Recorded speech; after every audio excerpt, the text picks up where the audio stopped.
it. So, with no further ado, Dr. Huey, will you please introduce the committee and then introduce us to our candidate as well? Okay. Well, thank you so much, Dr. Houchins. I appreciate that. I'm excited to be here today. I first ran across Fatin a couple of years ago when he took my leadership and administration class, and we kind of stayed in touch, obviously, and since that experience. So I'd like to, first of all, introduce Dr. Kong and Dr. Embers. The other distinguished members of the committee here have put in a lot of hours on this, as we all have. To also mention Dr. Logsdon there, who's put in a considerable amount of time reading through this, and so we appreciate your efforts. And last but certainly not least, I do want to introduce the future, hopefully, Dr. Fatin Yarrow, here to defend his dissertation today on this, and I don't think we need any further ado on that. The internationalization of higher education, leadership roles and challenges senior administrative officers face in their efforts to internationalize regional comprehensive universities in the United States. So without further ado, Fatin, I will turn it over to you to enlighten us. All right. Thank you so much, Dr. Huey, for this warm introduction.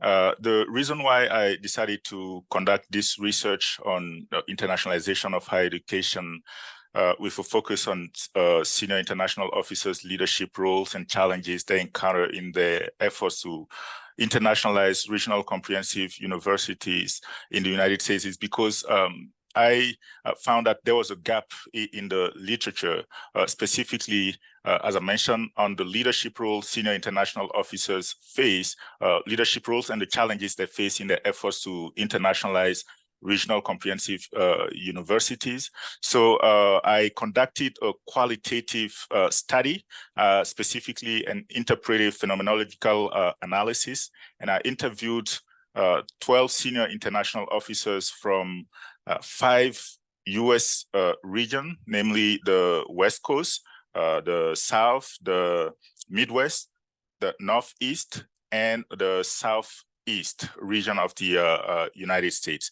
And 4 research questions guided this study. The first one looked into SIU's understanding of the concept of internationalization in the context of regional comprehensive university.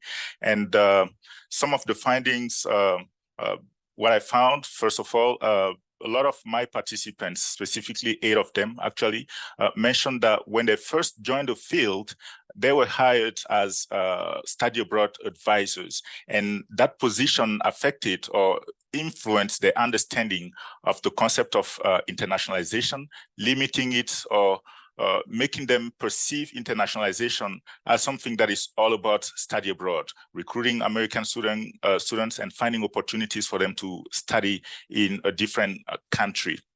But with time, as they gain experience in the field, they came to realize that internationalization implies much more than that.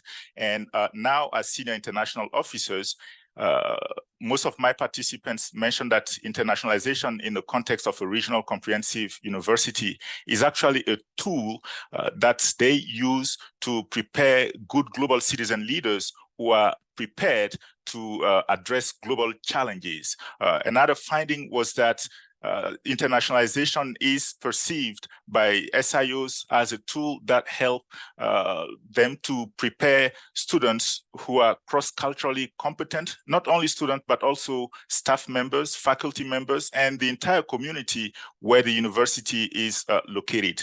And research question number 2 looked into the leadership style or leadership roles that senior international officers play in the internationalization of regional comprehensive universities. And 2 leadership approaches appear to be the ones that are mostly used by most of my participants. The first one being transformational leadership, and the second one was the servant leadership approach. And depending on the audience they are dealing with, for example, when they are dealing with staff members, faculty members, or senior leaders, SIOs tend to make use of their transformational leadership skills to get senior leaders involved and engaged in internationalization efforts. But when the audience is students, they tend to make use of the servant leadership approach. And research question number 3 looked into the challenges senior international officers face in the internationalization of regional comprehensive universities. And I came up with a laundry list of challenges they encounter on a daily basis, but I'm just going to focus on 3 main challenges that kind of seem to be the most significant one. The first one is the challenge that they encounter in the attempt to internationalize the curriculum.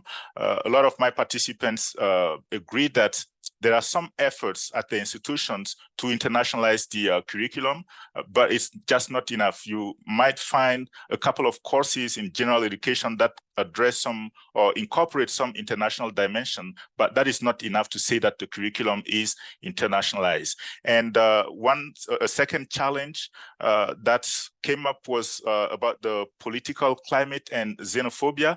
And this, depending on where the university is located, senior international officers might find it difficult for them to internationalize the universities. Red states, blue states, there is a difference. I found that there was a difference between how internationalization can be successful or difficult depending on where the university is located. And it appeared that in most blue states, not only leaders at the state level are supportive, but the community itself usually is much more diverse, making it welcoming for international students and international ideas. Whereas in red states, it tends to be more difficult for higher education institutions to, or senior international officers to implement the internationalization of the institution. And the third most significant challenge that senior international officers face is at times faculty members and students just are not interested when it comes to international issues. It is difficult for SIOs to get faculty members to participate in, for example, faculty-led study abroad programs, to internationalize their curriculum and so on and so forth. And domestic students also, when senior international officers put together events that would try to bring domestic and international students and the entire community together for them to learn from each other, usually people don't show up.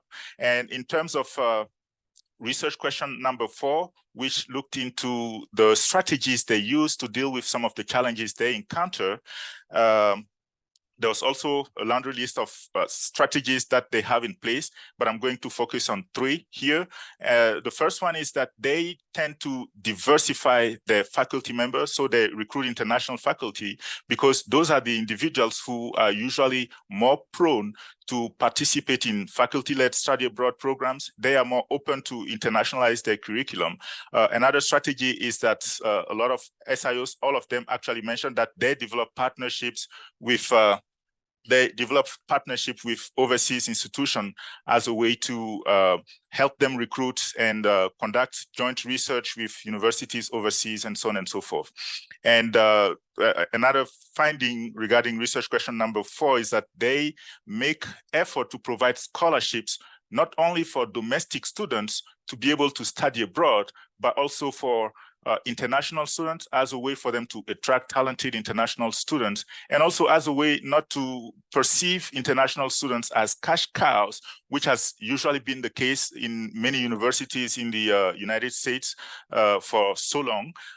Usually international students pay 2 to 3 times the tuition that domestic students pay. But in this study, what I found is my SIOs mentioned that they are making sure, advocating that the university provides scholarship for international students and stop perceiving them as cash cow, because they bring much more than just the dollars. And in terms of implication for practice, I would say this is not for SIOs, because they know now that internationalization is not just about study abroad. It goes far beyond that. It's true that student mobility, or mobility in general, is a significant component in terms of internationalization, but reducing or perceiving the whole concept as just study abroad is very, very reductive.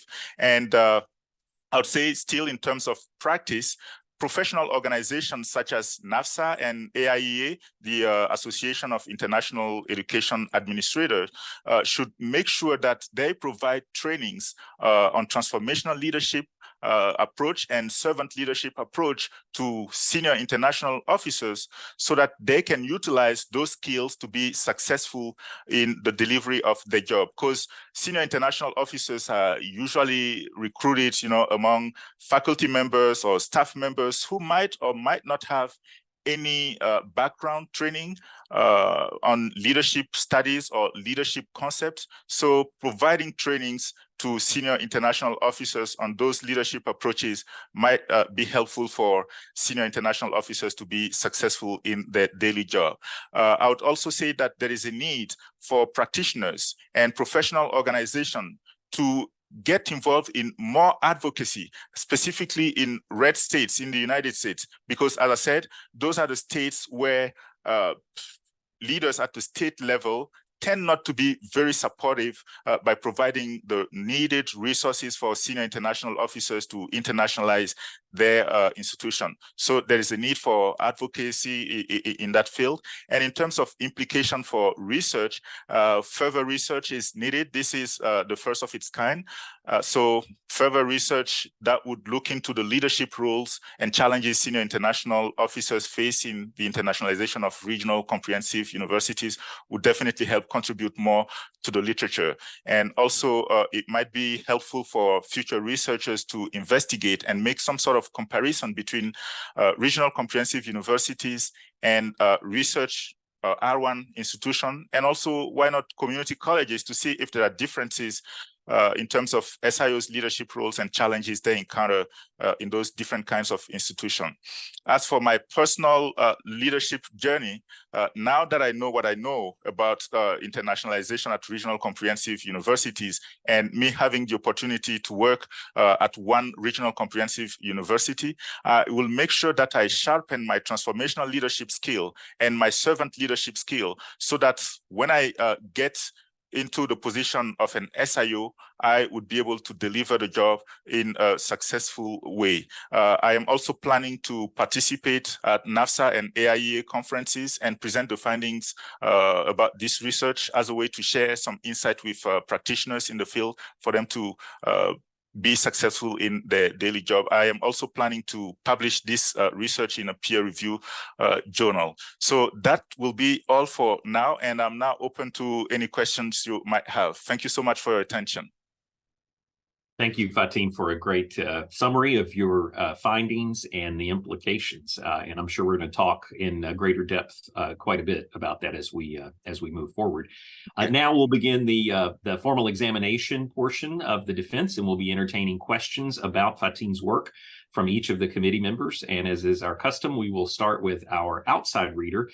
So we're happy to have Dr. Jeremy Logston here from the WKU Center for Literacy. He served as our outside reader on this particular defense, and Dr. Logston will let you begin the questioning.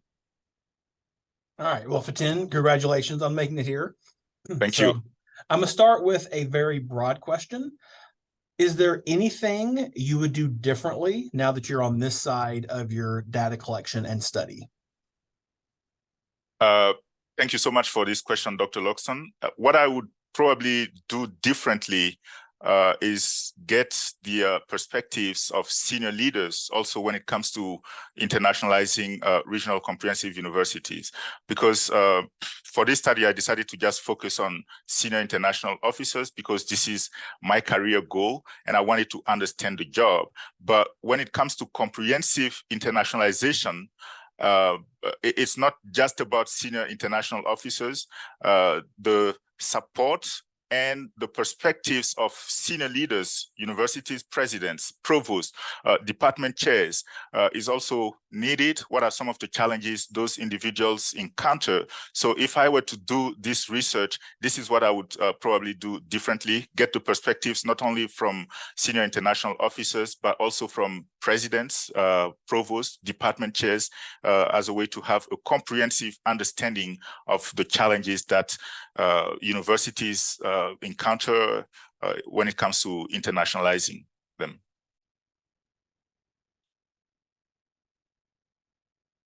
Very good. Any follow-up questions to Dr. Logston's question here about what you might have done differently?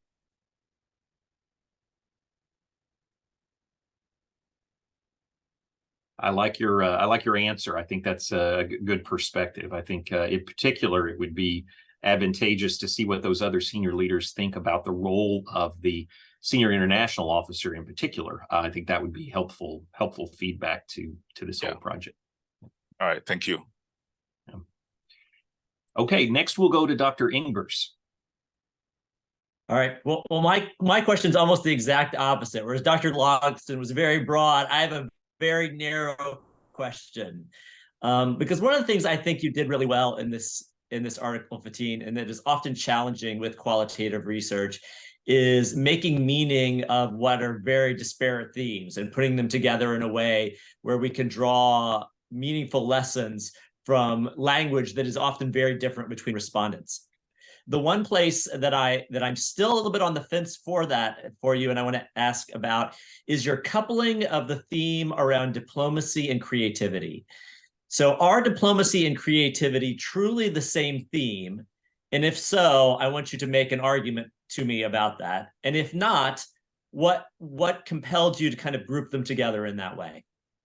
All right, this is a very good question, Dr. Ingers, and thank you so much for it.